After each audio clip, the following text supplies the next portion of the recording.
For example, the emperor authorized the use of toxic gas on 375 separate occasions during the Battle of Wuhan from August to October 1938. Phosgene is an insidious poison as the odor may not be noticed and symptoms may be slow to appear.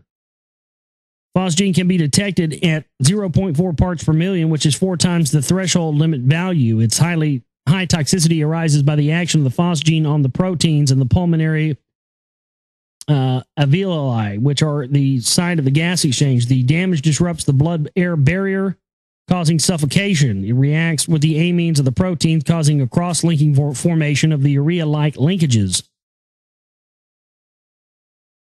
So these things, it says gaseous spills may be mitigated with ammonia. It's interesting that these symptoms seem to be very similar to the symptoms that people have experienced from chemtrails.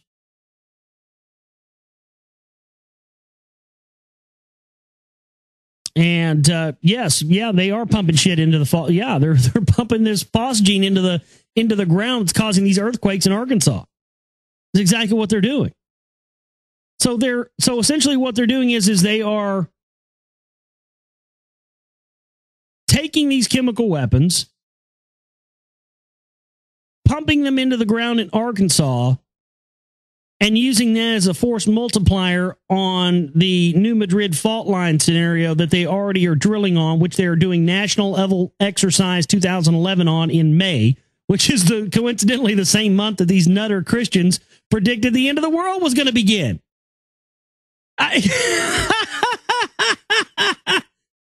Well, I tip my hat to Mr. Karl Rove today for his statement of, you're all just spectators. You sit back and watch what we do, and knowing that you can't do anything about it. And boy, you notice how they swept old Rovey under the turd blossom under the rug after he said that. I think he must have let out a little too much truth in that statement, because boy, he was big shits in Turdville in the Bush administration. And after he said that, boy, they swept him under the rug, got him out of there. They didn't let him in the media anymore. You didn't hear about anything out of Turd Blossom for the rest of the Bush administration on out after that, did you? That quote has to be one of the biggest examples of these guys letting the truth out.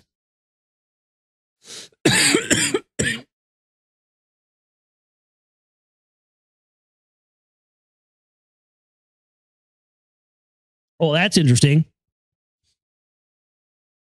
Nick, Black Sheep Radio there, just posted an article that came out from the London Telegraph on September 10th of last year, 2010.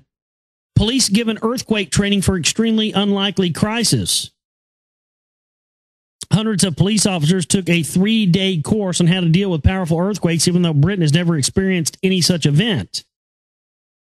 Britain endures its fair share of elemental hardships, floods, storms, and even the occasional tornado. It is not, however, known for its high risk of catastrophic earthquakes.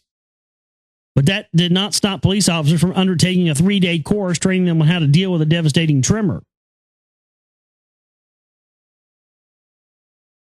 This week's EU-funded project, codenamed Exercise Orion, simulated emergency services rescuing people caught up in the disaster. Yeah.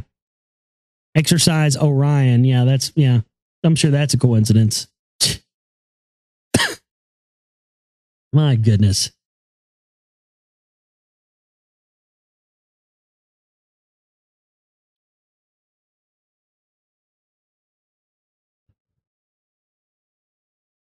This is just absolutely out of control. I don't even know what else to. I've got all this other news here, and it's just difficult to even want to talk about it in light of this other stuff. But let's move on to some other news here. We got about 20 minutes or so left in the show today. Let's move on to this other stuff. I haven't even told you, please support us if you can. We have the donate button there, the chip and banner there. We have to get the Secret Volume 2 out. I want to get a film out on this stuff.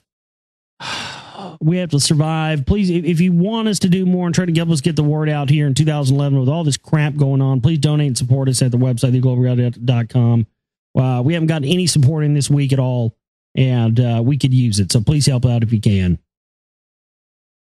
But I mean, the rest of this stuff is just like, does this really even matter? I'm just looking at the rest of this news, and it just seems like pap.